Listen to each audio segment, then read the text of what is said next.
Bismillahirrahmanirrahim. Alhamdulillahilladzi khalaqal mauta wal hayata liyabluwakum ayyukum ahsanu amala wa huwal azizul ghafur. Ashhadu an la ilaha illallah wa ashhadu anna Muhammadan abduhu wa rasuluh.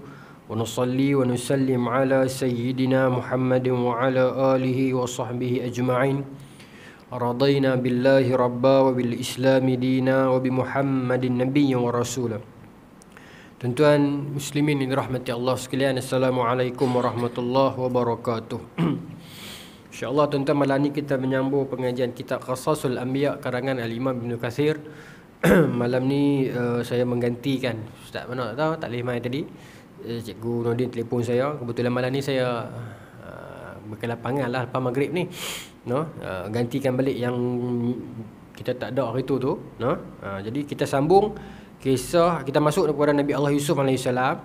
Pada bulan sebelumnya kita cerita tentang Nabi Yaqub. Kita bincang tentang anak-anak Nabi Ishaq, anak-anak Nabi Yaqub kan. Kemudian malam ni kita nak masuk kepada Nabi Yusuf AS, satu topik yang baru yang mana Allah Subhanahu Wa Taala sebut dalam Quran berkenaan dengan kisah Nabi Allah Yusuf ini. Kata Allah, nahnu naqussu alaika ahsanal qasasi, yang mana kata Allah, kami ceritakan kepada kamu ahsanal qasasi, sebaik-baik kisah.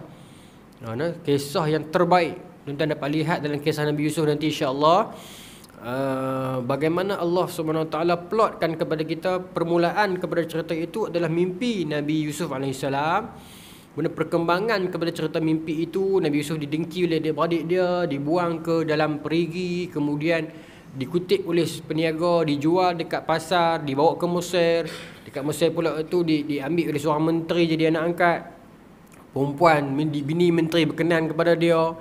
Kemudian geng-geng persatuan bini menteri potong tangan sendiri bila mana kupas buah tu pasal tengok ketampanan Nabi Yusuf. Semua kisah itu Allah rangkumkan dalam Quran, dalam surah Yusuf ini. Sampai at the end of the story itu Allah SWT jawab semula persoalan awal, iaitu mimpi tersebut. Oh, cantik kisah surah Yusuf ni tuan-tuan, cukup cantik. Bagaimana Allah mulakan dengan persoalan, iaitu Nabi Yusuf beritahu kat Nabi Yaqub, ya abati inni ra'aitu ahada asyara kaukaban wasyamsa wal qamar ra'aituhum li sajidin. Ya wahai ayah, saya mimpi melihat 11 bintang, bulan dan matahari kepada saya bersujud.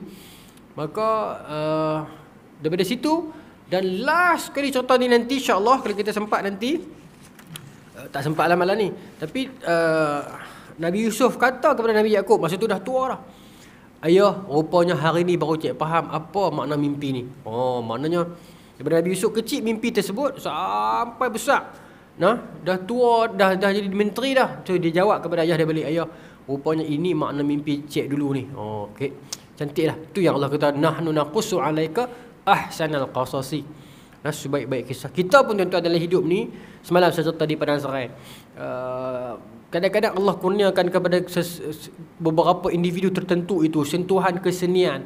Dalam mereka mengkisahkan beberapa kisah itu, kadang-kadang dia sampai ke dalam hati dan jiwa kita. Kadang-kadang Allah takdirkan orang itu dia boleh menulis puisi-puisi yang indah, yang kadang-kadang dengan puisi itu dapat mengubah dan melembutkan hati seseorang. Dan kadang-kadang lirik-lirik puitis yang terdapat pada syair, pada nasyid, pada lagu, hatta bukan nasyid sekalipun, kadang-kadang dia menjentik hati dan jiwa kita. Hatta dalam, kalau kita dapat lihat, saya tak tahu dulu saya tak berapa follow sangat, tapi kalau lagu-lagu lama dulu kan, kadang-kadang dia benda yang simple je, tapi kadang-kadang mungkin keikhlasan yang ada pada penulis itu menyebabkan dia sampai kepada kita dan berbekas. Contohnya macam lagu Sudirman yang ayah dan ibu, simple je, ayah dan ibu wali keramat, tapi dia bila dia sampai, kita dengar dia berasa sungguh. Kalau macam lagu-lagu nasyid perjuangan ni, kalau saya dulu saya minat lagu-lagu nada murni zaman Al-Arqam dulu kan. Berasa sungguh lah. Macam lagu depa tu yang buta mata tak nampak jalan di dunia kerana dia ada tidak nampak cahaya. Dalam tu lagu tu dia sampai. Kadang-kadang bila duk pergi kuliah merata buat penulisan dan sebagainya, penat letih lagu bersudah sunnah orang berjuang, dia sampai. No? Lagu-lagu nasyid dulu kan, lagu Raihan, Sesungguhnya, apa semua tu kan, lagu Hijaz, Rasulullah, dia menusuk sungguh. No? Lagu-lagu nasyid sekarang mungkin ada, tapi mungkin saya tak sampai. Kita mungkin tak follow kan. Bahkan kalau saya tak melampau, kalau saya boleh katakan, sebahagiannya lagu-lagu rock kapak ni pun dia sampai. No? Dia lirik-lirik tersebut tu dia menyentuh kita. Lirik daripada Allahyarham Lolok kan, lirik daripada M Nasir, dia sampai, no? Lagu-lagu disampaikan oleh, kadang-kadang kumpulan rock, ya, tapi lagu tu cara dia sampaikan itu, dia menusuk kepada kita. Allahyarham Ma'el Ekspedisi misalnya kan, cara dia bawa kepada kita lagu itu, sampai, no? Itu kesenian itu. Dan berbalik kepada keindahan kisah ini, penulisan novel misalnya, kalau tuan-tuan ingat, perjuangan Melayu dulu, antara perjuangan kemerdekaan juga adalah kesenian. Syekh Said Al-Hadi, Hikayat Faridah Hanum, Pak Sako, Putera Gunung Tahan.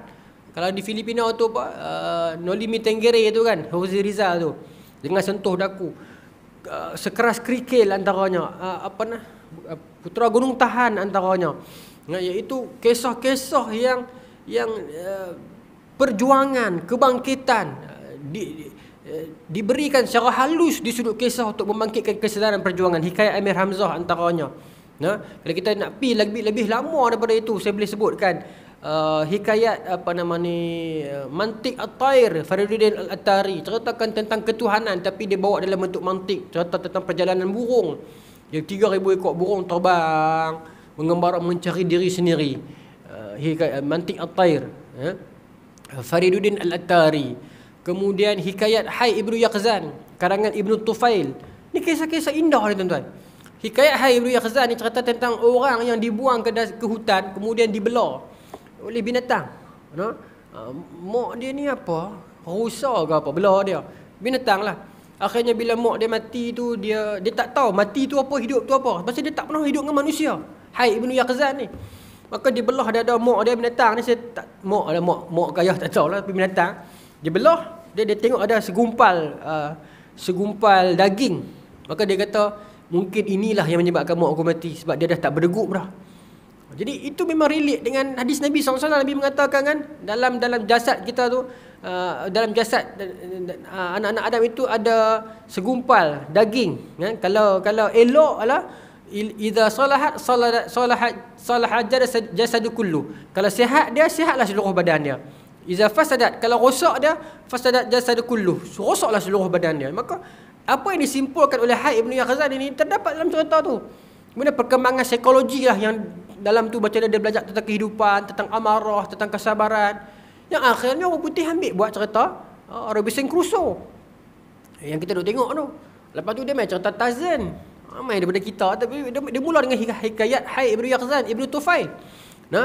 Apa lagi saya seronok serta bawa kesenian ni, saya minat sikit. Ibnu Hazm Al-Andalusi, dia karang Tuqul Hamamah, kisah tentang merpati sejoli. Orang putih main, dia kata lah Ibn Hazm Al-Andalusi ni gila, suka pasangan. Dia pun tak faham mantik, dia pun tak faham sastra, dia pun tak faham metafora. Dia mula nak cerca ulama Islam kan.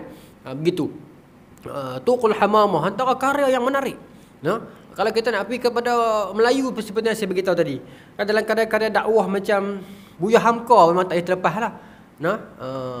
Karya-karya Buya Hamka, tenggelamnya kapal Van der Wijk tu, kemudian di bawah lindungan Kaabah, dia menusuk.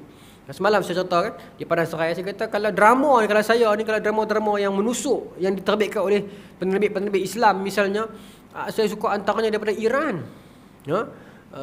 Yang karya dulu Mubarak apa nama dia, penulis skrip terkenal dunia masa tu, from Iran.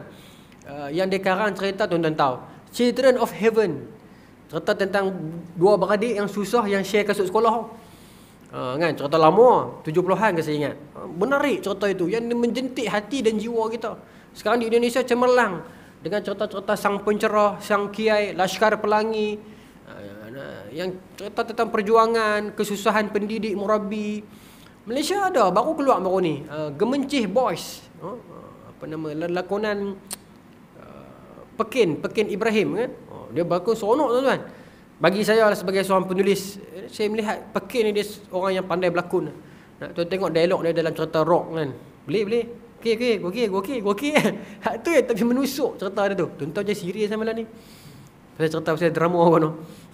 Dan kadang-kadang kita bagi ruang pada jiwa kita ni untuk jiwa kita ni ada masa dia nak rehat dengan kesenian, dengan kelunakan, dan benda tu sampai. Dan sebab tu Allah sebut dalam surah Yusuf ni, Allah hiburkan kita dengan kisah-kisah yang indah. Ya. Kalau kita membaca sejarah hikayat Seribu Satu Malam Harun Ar-Rasyid zaman Abbasiyah ketika itu, bagaimana pengkisahan Seribu Satu Malam itu. Banyaklah kisah yang menarik. Bagaimana kita dihiburkan dengan kisah. Dalam Quran pun banyak kisah-kisah yang Allah hiburkan kita untuk kita ambil pengajaran, ambil pedoman daripada kisah-kisah tersebut. Banyak kisah-kisah yang menarik. Dan kita akan tengok insya-Allah, mudah-mudahan Allah panjangkan umur kita semua, sihat tubuh badan. Kita habis surah Yusuf ni, kita akan tengok plot yang ada dalam kisah Yusuf ni. Allahu akbar, best. Dia ada dramatik, dia ada romantik, dia ada funny pun ada, dia ada humor pun ada. Nanti kita akan tengok ada part-part yang humor, yang kalau saya cerita sekarang jadi spoiler lah, tapi dialog tu keluar dari Nabi Yusuf. Bila abang dia tu kata kat dia, cerita jadi spoiler, tapi adalah surah Yusuf. Humor ada dalam tu. Ya, banyak yang menarik. Baik, jadi kita nak bermula. Saya nak petik tulis yang ayat Quran yang Nabi Yusuf mimpi tu, surah 298. Dan Nabi Yusuf kata kepada ayah dia tu, ya abati. Abati ni abah. Abati ni abah. Kita panggil abah tu kan. Abati, abah. Ya abati inni raaitu ahada asyara kaukaban. Ayah, semalam saya mimpi melihat 11 bintang. Ya, wasyamsa, matahari, wal qamara, bulan. Raaituhum li sajidin. Saya melihat depa tu sujud kepada saya. Baik. Para ahli tafsir yang lain berkata bahawa Nabi Yusuf pernah bermimpi ketika itu dia masih kecil, sebelum pernah melihat mimpi basah, iaitu mimpi balik itulah.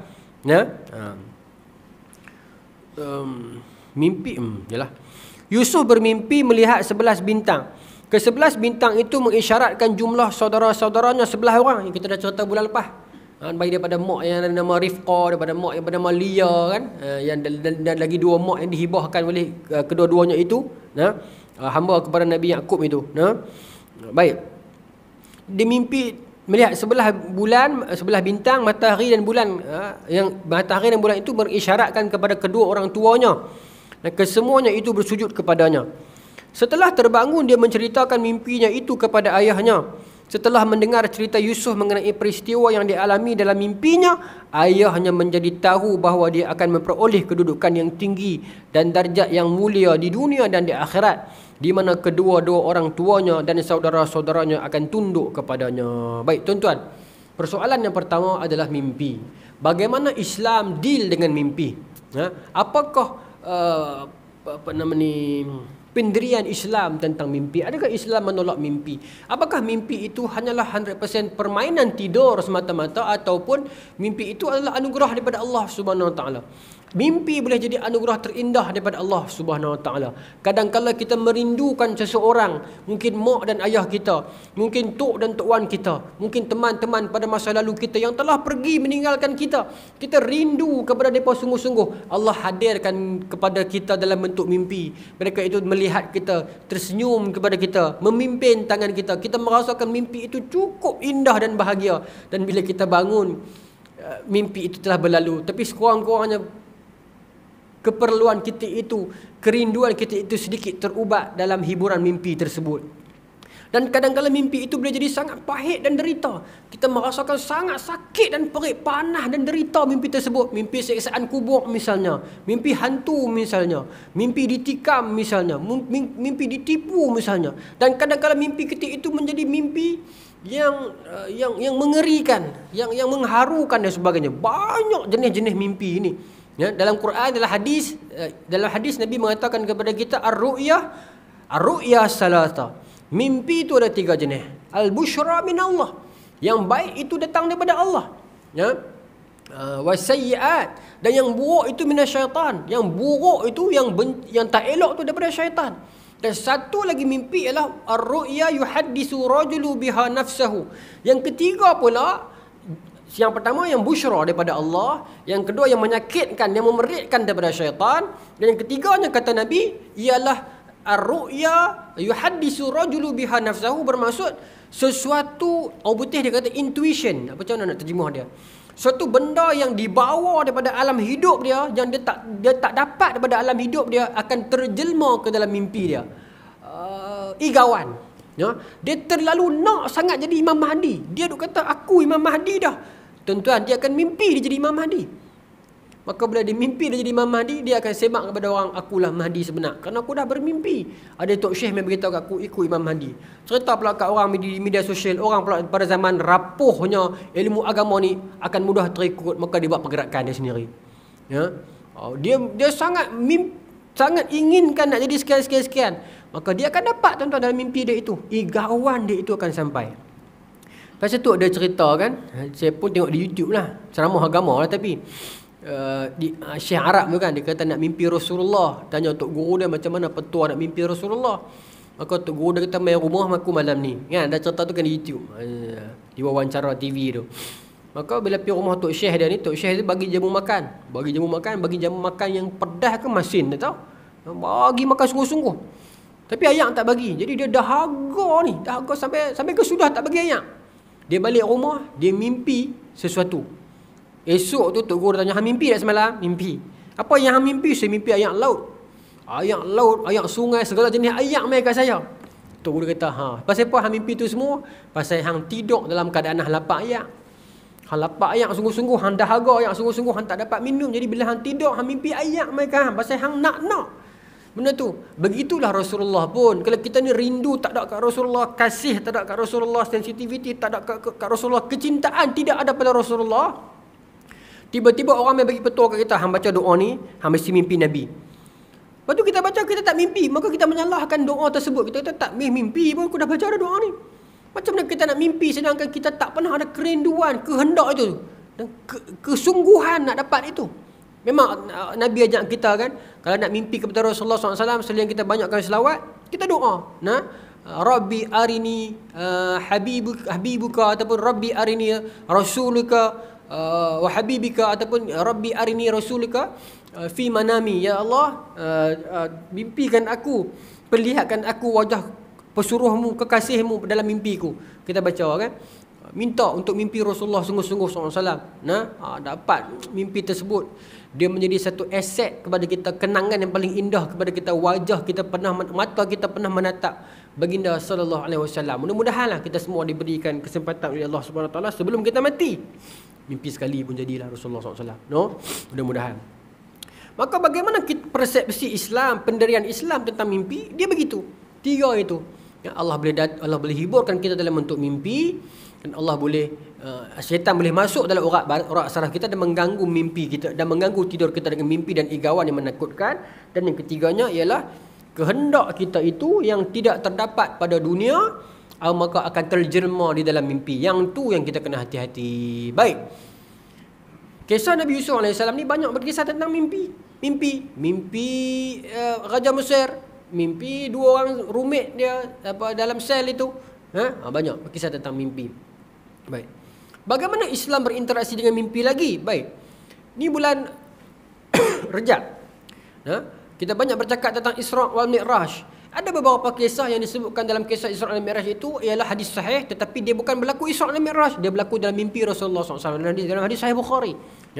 Tetapi kita salah faham, kita memasukkan kisah itu dalam Isra' wal Mi'raj. Tapi tak apalah, ada kesempatan yang lain saya cerita di medium yang lain. Tapi saya buat kajian khusus tentang Isra' wal Mi'raj ni dalam saya punya tesis master dulu. Maka hadis itu sahih, tapi dia bukan Isra' wal Mi'raj, dia dalam mimpi Rasulullah. Adalah 2-3 peristiwa yang kita pasangkan ia dengan Isra' wal Mi'raj, tapi dia bukan. Tapi kisah tu sahih, tapi dia kisah itu berlaku dalam mimpi Rasulullah. Banyak. Dalam Isra' wal Mi'raj ini. Kemudian Rasulullah SAW sendiri bila mana pagi-pagi lepas sembahyang subuh, Nabi akan tanya para sahabat, siapa dalam kalangan kamu yang mimpi semalam, yang nak minta aku tolong takwil kan boleh. Ada riwayat begitu. Nabi tanya sahabat, siapa-siapa yang mimpi nak minta Nabi tolong takwil, cerita. Baik. Jadi adakah semua orang boleh takwil mimpi? Tak. Tapi adakah ilmu takwil mimpi ini wujud? Ya. Bukti dari Al-Quran, Nabi Yusuf sendiri. Yusuf ayyuhas siddiq aftina bi sab'in baqaratin simanin ya'kuluhunna sab'un ijaf, kan? Kawan Nabi jumpa dia kata, wahai Yusuf, orang yang benar, aftina, tafsirkan kepada kami, takwilkan kepada kami mimpi tentang lembu yang gemuk dimakan oleh lembu yang kurui. Tafsir mimpi itu. Baik. Jadi bila Nabi dah tak ada dah, para ulama itu sendiri ada dalam kalangan mereka yang bermimpi dan yang boleh menafsir mimpi. Di dalam Islam, di dalam sejarah Islam, kita ada seorang tokoh yang pakar dalam mimpi. Saya sebut nama ni, saya ingat kebanyakan di kita di surau ni pun kenal, Muhammad bin Sirin. Muhammad bin Sirin, dialah dia wafat 110 Hijrah. Tepat 100 hari selepas Imam Hasan al-Basri. Imam Hasan al-Basri di Basrah. Baik. Muhammad bin Sirin dialah yang mengatakan, inna hadza ilm ad-din, ilmu adalah agama. Fanzuru amman ta'khuzu dinahu. Perhatikanlah bagaimana, perhatikan daripada siapa kita ambil agama kita. Itu nasihat Muhammad bin Sirin. Maksudnya bukan nak suruh kita memilih guru, bukan nak suruh kita ni, tapi kata Muhammad bin Sirin, ilmu agama ni, ilmu adalah agama. Jadi perhati betul-betul kat mana kita ambil ilmu kita. Maknanya perhati, bukan nak suruh kita menilai tok guru, tidak, tapi macam mana saya cakap, takut orang salah faham. Tengok pendidik kita itu, akhlaknya bagaimana, tutor katanya bagaimana, perilakunya bagaimana, adakah seiring dengan cara penyampaian dia, adakah dengan ilmu yang dia ajar dengan realiti dia sendiri itu sama ataupun tidak. Kalau dia bercakap tentang mengumpat tapi dia pun kuat mengumpat, apa artinya? Kalau dia bercakap tentang janganlah mengumpul harta kekayaan yang kau-kau yang banyak, dia sendiri pun ligan benda tu, dia sendiri pun kikir dia nak mengeluarkan harta benda dia, apa artinya? Kalau dia bercakap tentang jangan mengeji, tetapi di media sosial dia saling mengeji, memfitnah dan mengumpat sesama dia, apa artinya? Itu yang dikatakan oleh Muhammad bin Sirin, fanzuru amman ta'khuzu dinahu. Perhati daripada siapa kita ambil ilmu kita. Hari ini dah jadi gejala yang membimbangkan dalam masyarakat. Tuan-tuan tengok sehari dua ni, mereka duk kritik Imam Syafi'i. Kritik. Tak ada, salah faham pula lagi. Tengok dekat media sosial orang duk komen tu kan, mereka mengecil-ngecilkan Al-Imam Syafi'i, tokoh besar dunia Islam. Kata Imam Ahmad, laula Syafi'i ma'arafna fiqhul hadis. Kalau bukan kerana Syafi'i, kami tak pandai fiqhul hadis. Maknanya isi tersirat yang tersirat yang ada pada hadis, Al-Imam Syafi'i antara tokoh awal yang dapat memecahkan kod tersebut. Saya cerita dah di surah ni, saya ulang lagi. Antara hadis yang Nabi kata amkinat tayr fi makaniha, fi awqariha, fi amkaniha, dalam Muhaddisul Fasil bain ar-rawi wal wa'i, ada kisah tersebut, Ramahul Murizi riwayat. Nabi kata, saya cerita dah di surah ni, saya ringkaskan jelah. Bila Nabi kita tinggalkan burung di sarangnya. Orang pakat teka, kata Nabi suruh tinggal burung, jangan pi jentik, jangan pi lestik burung. Tapi Imam Syafi'i mengatakan hadis tersebut bukan maksud begitu. Hadis tersebut bermaksud Nabi tak bagi tilik dah. Pasal apa? Dia syarah. Jadi banyak fiqhul hadis ini diterbitkan, dikeluarkan ideanya, gagasannya oleh Al-Imam Syafi'i tanpa kita merendahkan tokoh yang lain. Itu Imam Syafi'i. Tapi generasi hari ini dia datang dengan cara yang begitu. Saya minta maaf lah, saya mungkin berbeza dengan beberapa orang tokoh dekat tanah air kita. Saya faham ada ruang kritikan para imam, sebab al-imam mana pun tak sempurna. Yang sempurna Rasulullah SAW. Imam Malik mengatakan kullu ahadin ya'khuzu min kalamihi wa yutrak. Setiap seseorang itu kita boleh ambil kalam dia dan kita boleh tinggalkan kalam dia. Kecuali Rasulullah SAW. Imam Malik kata macam tu. Betul. Tetapi saya minta maaf, saya mungkin berbeza, tuan-tuan jangan serang saya pula. Tapi bagi saya ada setting yang sesuai. Kadang-kala beberapa keadaan memerlukan kritikan kepada para imam yang bersifat akademik, yang difahami oleh kita anak-anak murid ni dalam setting yang tertutup, misalnya dalam kelas dan universiti. So it's okay then bagi saya, sebab ini keperluan begitu. Tapi bila kita sampaikan secara umum, yang menerimanya itu pun umum, yang minta maaf tak merendahkan orang, tetapi tahap kefahaman tu tak sampai, maka okey. So Imam Syafi'i ini tak standard teramana lah. Maka mereka mula membuka pintu fitnah itu, menyebabkan orang lain tak kritik. Kalau mereka kritik, bagi saya kalau dengan landasan ilmu, memang keperluan tertutup, atas kerja dan sebagainya, saya ingat tafadhal pi pasal atas kepentingan ilmu. Tapi dekat pentas yang umum, yang mendengar kita itu seluruh dunia, yang ada kecil, ada besar, ada kefahaman takat itu dan takat ini, maka dia membuka ruang-ruang untuk orang yang salah faham. Walaupun saya tak mengatakan tokoh-tokoh tersebut menghina imam. Saya bukan dalam kalangan orang begitu. Bagi saya mereka tak hina. Mereka mungkin kritik. Mungkin bahasa itu dah biasa dengan mereka di universiti. Tapi bila mereka bawa laras itu masuk ke surau dan masjid yang umum, masuk ke video-video pula, maka orang yang tidak sampai kepada kefahaman itu, dia akan merasakan ini lesen untuk kita. Setuju dengan saya?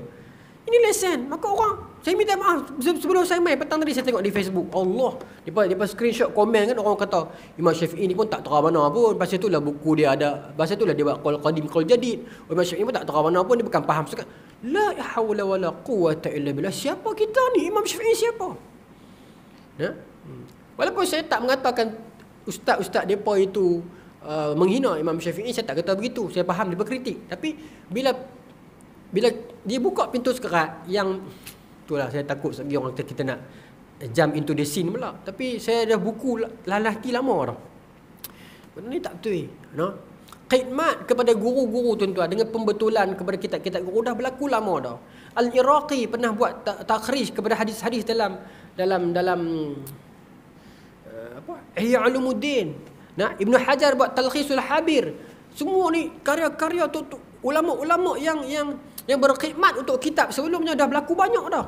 Nah, tanpa merendahkan bila Al-Iraqi takhrij balik hadis-hadis dalam Ihya Ulumuddin, tidaklah dia merendahkan kredibiliti Al-Imam Al-Ghazali meskipun ada hadis-hadis yang memang maudhu dalam tu, tapi tidak merendahkan Al-Ghazali. Kalau dikatakan Al-Imam Al-Ghazali itu kurang sikit ilmu hadis, bukan kurang berbanding kita, kurang berbanding ulama-ulama selevel dengan dia. Bukan kurang berbanding kita. Itu pun kata Az-Zahabi dalam Syiar A'lamin Nubala, tuan-tuan, Imam Zahabi, dia kata apa? Al-Ghazali itu kerana di penghujung usia dia sempat menekuni dan melazimi hadis, kemudian dia meninggal dunia. Al-Imam Al-Ghazali meninggal 505. Imam Ghazali umur 55 tahun. Kata Az-Zahabi, kalaulah Al-Ghazali itu sempat lebih lama sedikit belajar hadis, habis tutup imam hadis, dia tapau habis semua. Sebab kecerdikan yang ada pada Al-Ghazali itu. Itu cara kita menyebut tentang ulama. Tanpa kita merendahkan mereka. Dengan kita mengakui ada beberapa ruang tertentu yang kekurangan, tetapi tanpa merendahkan mereka. Az-Zahabi lagi, saya suka quote Az-Zahabi dalam Mizanul I'tidal. Ketika mana membicarakan tentang Waqi' bin Al-Jarrah. Waqi' bin Al-Jarrah itu guru besar lah, anak murid Imam Abu Hanifah di Kufah, di mazhab Kufah. Imam Waqi' bin Al-Jarrah ni dia ada satu sifat, dia suka minum nabis Kufah. Ramai yang kritik dia. Tapi Al-Imam Az-Zahabi di dalam nak cerita yang tu, dia cerita dulu. Dan nak cerita sifat itu, nabis Kufah ni mungkin macam, tak tahu saya nak ambil contoh takut salah kan, tapi tak apa elok lah bagi pandangan ilmuwan yang datang kemudian. Mungkin dia dianggap macam ketum dan sebagainya macam tu. Tapi Al-Imam Az-Zahabi dia mengatakan dah, nabis Kufah ni macam lain. Bukan macam nabis resipi di Hijaz, dia tak sama. Kemudian pula Kufah ini Ahlul Ra'i punya madrasah. Cara mereka menghukum nabis itu tak macam kita. Kemudian pula Waqi' bin Al-Jarrah ni pula tok guru besar alim, dia ni pula tak tengah puasa, dia puji dulu. Sampai betul-betul puji. Kemudian dia dikatakan, mana nak cari orang yang sehebat Waqi' bin Al-Jarrah ini. Imam Zahabi kata macam tu. Tetapi kalaulah dia tinggalkan perbuatan minum itu, mesti lebih sempurna. Nampak? Sebenarnya kadang-kadang cara kita menyusun bahasa kita tu memperlihatkan bagaimana kita menyantuni para ulama. Al-ulama warasatul anbiya. Ulama itu pewaris para nabi. Lam yuwarisu dinaran wala dirham. Nabi itu tak mewariskan dinar dan dirham. Walakin warathul ilma. Melainkan para nabi itu mewariskan ilmu. Faman akhadhahu akhadha bihazin wafir. Kalau pegang ilmu daripada ulama itu, peganglah dengan gigitan yang sungguh-sungguh. Masa tu kita sayang ulama. Cuma metod dalam nak menerapkan ulama pada era moden ini tak ada. Bukan tak ada. Macam mana nak kata? Secara umumnya orang akan memakaikan gelaran itu kepada siapa pun yang dilihat berilmu. Sedangkan saya ingat majlis ulama ke ada ke kat Malaysia, kena buat ada satu indikator dia untuk seseorang itu diautorise as ulama.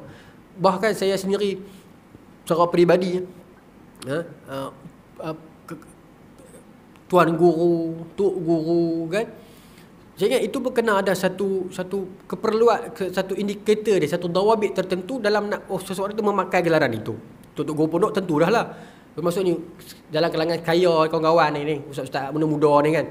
Kadang-kadang bermudah-mudahan kita memikul gelaran tuan-tuan guru hanya kerana membuka satu dua sekolah tahfiz. Saya ingat, saya minta maaf, saya tak setuju. Sebab dia merendahkan martabat tuan-tuan guru pondok yang jauh lebih hebat dalam ilmu-ilmu alat tu. Ya, kalau semuanya memakai gelaran tuan guru, saya ingat apa kelebihan tuan guru itu. Nah, kemudian saya punya peribadi, saya bukan salah, tolaklah saya kalau saya salah. Ini pandangan. Ustaz-ustaz pula bukan semua pandai semua bidang. Contoh ini tuan-tuan tolong ajak saya. Ini bidang engineering ni. Contoh, kawan saya seorang, dia pakai TS kat depan. TS ni apa? Architecture kan? Teknologi sama, teknologi betul. Teknologi TS doktor punya nama dah. TS betul. Kemudian kalau kaunselor kami pakai CR. Kalau IR apa? Engineer ke? Engineer kan. Kemudian dia ada lagi istilah. Saya ingat ustaz-ustaz pun kena macam tu. Kena reka satu dua perkataan coding yang okey, ustaz ni dia khusus on tajwid. So dia ada satu, sebelum ustaz tu dia ada apa dia lah. Kita faham ustaz ni dia kepakaran dia tajwid. Niche area dia tajwid. Ustaz ni sirah khusus sirah. Ustaz ni dia memang akidah. Walaupun dia boleh semua, basic dia boleh, tapi untuk niche area dia yang lebih mendalam itu dia lebih. Kan? Saya ingat kalau ada kita boleh reka benda tu, sebab orang akan kata kenapa engineer bercakap dalam bidang ini? Mas sekarang ni zaman orang bercakap, orang kan kalau kat ustaz pula. Ustaz pun samalah nak cakap semua benda. Dia kena dah. Kan? Jadi dia menjadi kecelaruan ilmu sekarang ni pasal tu. Contoh kalau bab-bab ni tuan-tuan kena dengar Profesor apa? Aku Aziz Allahyarham. Satu lagi yang masih hidup, tua dah. Yang reka logo PDRM. Al-Ghazali fi zamanina. Apa? Allahumma salli ala Muhammad. Syekh Hamzah Yusuf mengatakan dia ni wali yang masih hidup. Apa ni? Sebab jambang ni apa? Allahumma salli ala Muhammad. Syekh Naqid Al-Atas. YouTube masih ada lecture-lecture beliau. Tuan-tuan, best lah dengar lecture dia, menusuk kepakaran dia, bagaimana dia membuka minda kita dalam berfikir. Hari ni kita tidak kritikal dalam berfikir. Jadi sebab tu kita menjadi masyarakat seperti mana kita menjadi sekarang ini. Saya minta maaf kita jadi begitu. Betul Allah Mubarak mengatakan kan, kalau kita tidak ada display ilmu, dia cakap dalam konteks hadis lah. Al-isnanu minad-din laula bi isnad laqala man syaa ma syaa. Dia cakap dalam konteks itulah, konteks hadis, tapi saya ingat kata-kata dia tu boleh pakai untuk semua. Kalau tidak ada disiplin, semua orang boleh cakap apa saja. Yalah. Cakap sebagai informasi, info, transfer info, saya ingat tak ada masalah, tapi untuk pergi lebih dalam dia jadi rosak. Rosak tuan-tuan. Minta maaf, dia rosak. Sekarang ni jadi rosak habis. Ilmu sejarah, ilmu dia bercampur aduk habis, jadi rosak habis. Masyarakat kan keliru sekarang ni. Institusi mufti telah tidak dihormati lagi. Sebab tuan-tuan tengok mufti Pulau Pinang kena minta maaf pasal teguran dia supaya jangan buat konsert itu. Dia tegur. Kita mungkin boleh tak setuju dengan batang tubuh mufti, tapi jangan runtuhkan institusi mufti itu. Sama macam raja. Tak apa rasa sebut ni. Tak apa kot. Kita mungkin rasa tak apa setujulah dengan batang tubuh seseorang sultan atau raja tu. Mungkin hati kita ni tapi kita tak boleh kritik satu institusi raja. Tak boleh. Sebab institusi itu yang kita nak pelihara. Sebab tu tuan-tuan, adalah hadis tentang kepemimpinan. Tuan-tuan akan dapat tengok ada banyak kontra. Ada hadis yang Nabi sebut tentang jangan lawan pemimpin. Macam mana dia zalim pun selagi dia semayang, jangan lawan dia. Ada. Ada hadis Nabi suruh kita jihad lawan pemimpin. Habis tu nak jihad kan, nak lawan, nak taat kan, nak ikut.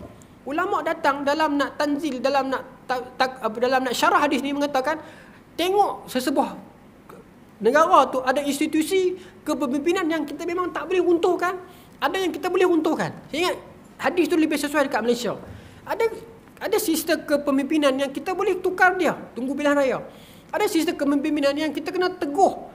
Walaupun dia zalim, tapi institusi dia itu kita kena pelihara. Saya ingat itu yang maksud Nabi. Cuma Nabi tak katalah hadis tu untuk Malaysia, tapi kita sebagai orang Melayu, kita faham hadis tu untuk kita macam ni. Mungkin di negara lain dia faham macam lain, ikut wakil setempat lah. Itu cara kita menerima ilmu. 8:39. Allahu Akbar. Tak masuk Nabi Yusuf lagi. Tak, saya nak habis mimpi dulu. Pasal malam ni kita nak fokus on mimpi. Sebab cerita nanti dia banyak berkisah tentang mimpi. Baik, kembali kepada Muhammad bin Sirin. Muhammad bin Sirin dia ialah hamba kepada Anas bin Malik. Ayah dia ni tawanan perang pada zaman Sayyidina Umar. Jadi Anas bin Malik bela dia, bagi dia ilmu, mengajak dia. Dia ni 7 beradik. Adik dia ulama perempuan. Para ibu cari nama Fatimah bintu Sirin. Fatimah binti Sirin. Tokoh besar ulama wanita. Hafsah ke Fatimah? Tak apa, azan dulu saya tengok Ustaz. Fatimah ke Hafsah?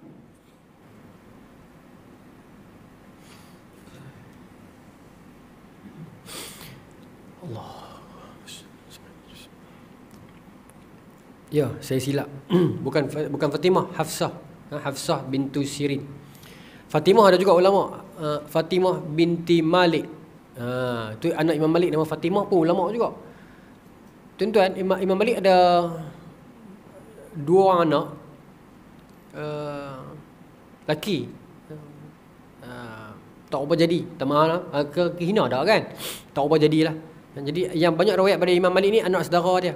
Ada kisah tersebut. Imam Ramah Al-Muzi riwayat dalam Muhaddisul Fasil Bainar Rawi wal La'ir, kisah tersebut. Dia duk mengajak anak saudara dia 2 orang, Abu Bakar dengan apa seorang lagi tu. Anak dia turun dari tingkat atas. Jadi kita faham Imam Malik 2 tingkat. Turun bawa burung merpati. Lintas dia. Tu Imam Malik kata adab ni adalah adab dengan Allah. Tak kisahlah mak pak siapa tu guru besar mana pun, kalau tidak ada adab dengan Allah. Dia kata kat anak dia sendiri lah tu.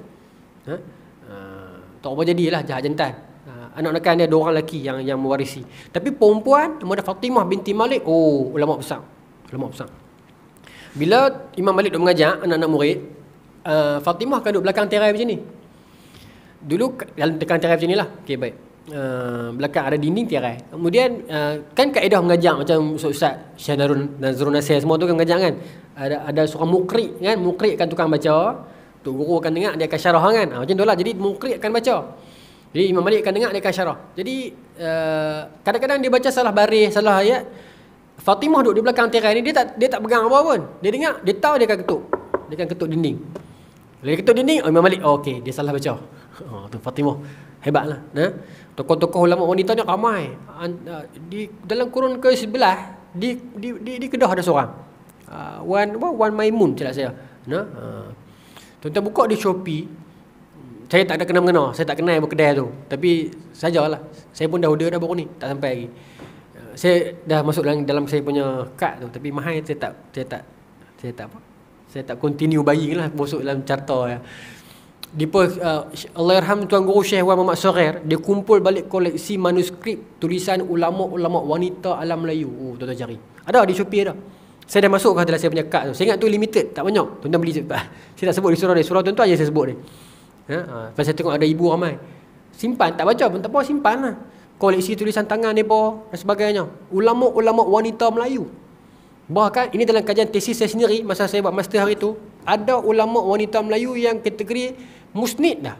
Maksudnya dia musnid lah, dia muhadis yang besar yang ada sanad yang dia musnid lah, wanita.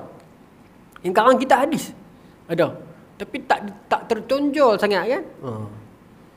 Baik kita teliti benda-benda macam tu, pada kita duk gaduh kata ke orang kan. Ada di Shopee ada. Allahyarham Tuan Guru Syekh Muhammad Saghir Al-Arwah kumpulkan kompilasi tu, Khazanah Fataniyah terbitan itu dalam dia kompil besar lah. Dalam Shopee dah. Tuan-tuan tag lah Khazanah Fataniyah ke ulama wanita alam Melayu ke, dia punya kat atas tu dia akan keluar. Beli, simpan.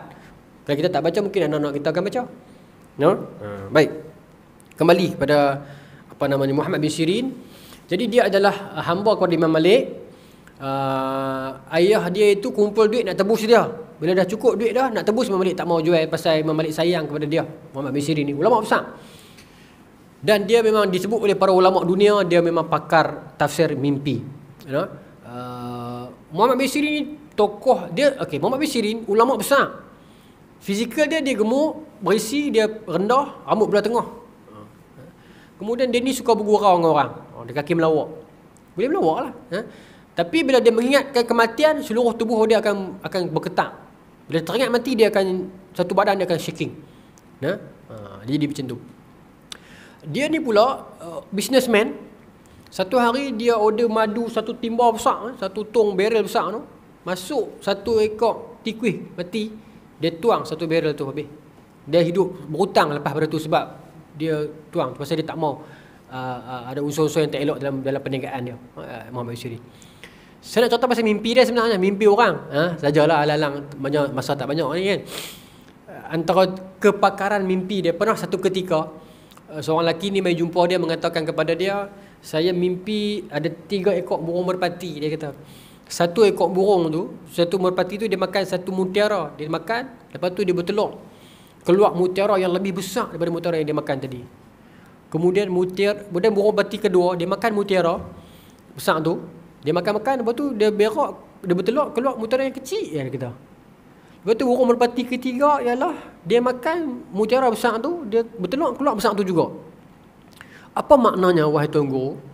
Maka Muhammad bin Sirin kata, burung yang pertama itu ialah Hasan al-Basri, dia kata. Mai tahu tu. Hasan al-Basri ni bila dia dapat hadis, dapat kat dia akan syarah balik, dia cantik, bukan dia ubah hadis, tapi kan ada hadis riwayat bermakna, pensyarahan, kefahaman hadis. Jadi Imam Hasan al-Basri bila dia dapat satu-satu hadis, bila dia sampaikan balik, orang lebih clear. Sebab tu dalam hadis Nabi SAW dia mengatakan, farubba hamilin bi fiqhin ila man huwa afqahu min, warubba hamilin fiqhin laysa bi faqih. Kadang-kadang orang tu bawa ilmu hadis, dia pi kepada orang yang lebih pandai daripada dia, kan? Kadang-kadang dia bawa ilmu hadis, dia pi kepada orang yang tak faham pun. Maksud macam itulah. Kadang-kadang orang atas kita, dia bagi hadis kat kita, belum tentu dia lebih pandai daripada kita. Contohlah, bukan saya kata saya pandai tak. Maksud tradisi transmitting hadis tu begitu. Jadi kata Ibn Sirin, burung merpati pertama itu ialah Hasan al-Basri. Dia dapat hadis, bila dia sampaikan dia keluarkan daripada kalam dia, satu dunia faham. Lepas tu dia Imam Hasan al-Basri. Burung kedua tu aku, dia kata, dapat banyak hadis, mai kat aku takut nak keluar, dia tawaduk lah, ya. Jadi nama tak besar lah macam Imam Hasan al-Basri, Imam Sya'bi, Al-Auza'i, tak main lah sampai tokoh-tokoh tu, ya. Masruq bin Ajda', Abu Muslim Al-Khawlani, tokoh-tokoh besar ni, tak ada lah sampai tokoh-tokoh tu.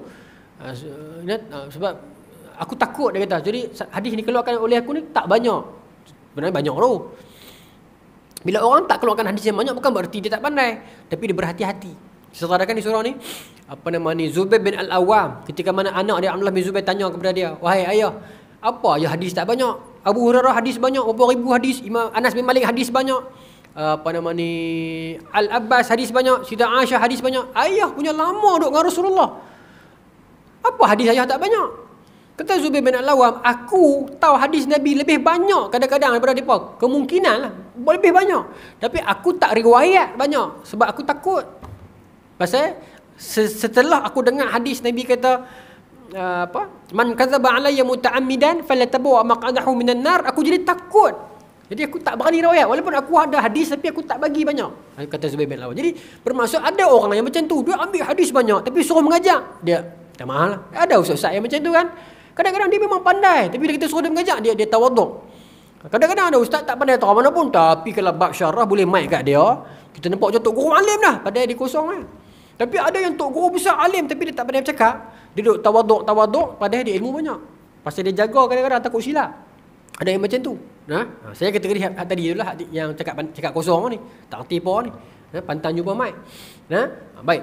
Jadi Ibn Sirin kata aku berhati-hati, sebab tu mutiara yang keluar tu kecil. Yang ketiga dia kata Qatadah ni macam mana dia dapat, macam tu dia bagi. Maknanya itu transmitter lah. Lepas tu dia makan banyak tu, dia keluar banyak tu. Tu dia boleh takwil hadis sampai tahu tu, Muhammad bin Sirin. 3 minit. Satu lagi kisah. Ada seorang lelaki ni, dia mai jumpa Imam Muhammad bin Sirin. Dia kata, saya mimpi sesuatu semalam. Saya mimpi saya pegang gelas. Betul orang tuang air kat saya. Lepas tu gelas saya pecah, tapi air tu duduk ada lagi. Apa makna mimpi tu? Maka kata Imam Muhammad bin Sirin, betulkah mimpi tu? Betul. Tapi petanda dia buruk. Petanda dia adalah bini hang akan mengandung, kemudian dia akan beranak. Tapi dia akan mati ketika melahirkan anak. Anak tu kan hidup dan bini hang akan mati. Terus lelaki dia kata, dah, saya tak mimpi mana ada mimpi macam tu. Macam kan mak dia jumpa belalang kan. Mula-mula kata tak nampak. Lepas tu bila siapa yang tak nampak, alamat anak luar nikah. Dia tak beta nampak. Yang itu-gitu tu kan. Macam tu lah. Saya tak mimpi lah. Tapi dia mimpi sungguh. Dan dalam riwayat kata lepas itu memang bini dia hamil, mengandung. hamil manu sama no. Ngandung beranak masa beranak tu meninggal. Tapi anak tu hidup. Jadi dia Allah bagi kepada Imam Muhammad bin Sirin dia sampai taqatu lah. Hari ni ada tak pentakwil mimpi? Ada, tapi kita tak tahu. Google bukan pentakwil mimpi, Google mampu. Tapi ada orang macam tu ada. Tapi kalau kita tak yakin, apa kata Nabi? Jangan cerita. Kalau mimpi tu menakutkan, simpan. Sebab ada hadis Nabi SAW mengatakan, man ra'a minkum, barang siapa dalam kalangan ataupun fa iza ra'a ahadukum ru'yatan yakrahuha. Ini hadis sahih Muslim kot. Barang siapa dalam kalangan kamu yang dia melihat dalam mimpi dia yang yakrahuha, yang sedih, yang perit, yang dia tak suka, fala yuhaddis bihan ahadan, jangan cerita kat siapa pun. Nabi kata, ni Nabi ajak kita, falyaqum wal yusall, lepas mimpi tu terus bangun solat 2 rakaat. Kalau dia mimpi yang menakutkan, jangan cerita kat orang, bangun dan solat 2 rakaat. Dalam hadis yang lain, dalam hadis sahih Muslim, Imam Nawawi sebut dalam Al-Azkar, kita azkar kan, antaranya Nabi ajak kita bila kita mimpi yang tak elok, dia jaga tengah malam, kita ludah belah kiri 3 kali. Ini hadis sahih Muslim. Lepas tu bangkit ubah tempat lain, ubah tempat tepi sikit lah, bukanlah kita bangkit pergi duduk bilik lain kot, ubah sikit. Macam sembahyang Jumaat lah tuan-tuan, dengan khutbah kalau mengantuk, kita boleh bangkit pindah. Dan ada yang Imam Nawawi ajak kita doa, Allahumma inni a'udzubika min amali syaitan wa sayyiatil ahlam. Tu doa tu pendek ya. Bila kita mimpi yang mengerikan, menakutkan, terjaga, ludah 3 kali belah kiri, baca doa Allahumma inni a'udzubika min amali syaitan wa sayyiatil ahlam. Pendek min amali syaitan wa sayyiatil ahlam. Ya Allah, bahasa Melayu dia, aku mohon berlindung daripadamu ya Allah, aku mohon berlindung denganmu ya Allah daripada perbuatan syaitan, min amali syaitan wa sayyiatil ahlam, dan kejahatan mimpi ni. Itu Nabi ajak kita mimpi, doa yang begitu. Imam Nawawi sebut dalam azkar, saya quote keluar. Allah Taala alam, solat tuan-tuan. Last tutup, macam Nabi Yusuf ni tak sebut langsung Nabi Yusuf ni kan. Dalil Quran sama macam hadis tadi. Apa yang Nabi kata jangan cerita kat orang tu sama. Nabi Yusuf cerita kat Nabi Yaqub kan, ayah cek mimpi sebelah bintang ni. Apa jawapan Nabi Yaqub? Tengok surah Yusuf ayat 5. Kata Nabi Yaqub apa? La takhsus ru'yaka, jangan kamu cerita mimpi kamu kepada adik-beradik kamu tu. Fayakidu laka kaida, kalau kamu cerita juga akan jadi fitnah. Depa akan buat huru-hara, depa akan buat perancangan jahat. Maksudnya ada mimpi yang kalau kita cerita boleh mengundang fitnah, jangan cerita. Ada seorang nak hurai lagi, mayang dah. Saya pun nak kena pergi ni pula. Allah Ta'ala alam, tuan-tuan, saya mudah-mudahan kita dapat manfaat. Mudah-mudahan. Minta maaf lah nak cerita Nabi Yusuf tapi tak lipi sampai habis. Pasal tak puas kalau tak hurai habis mimpi ni. Bismillahirrahmanirrahim. Allahumma razaqna fahman nabiyina fadal mursalin wa ilmal malakatil muqarrabin wahdina fi hidayatil arifin bi rahmatika ya arhamar rahimin walhamdulillahirabbil alamin. Assalamualaikum warahmatullahi wabarakatuh.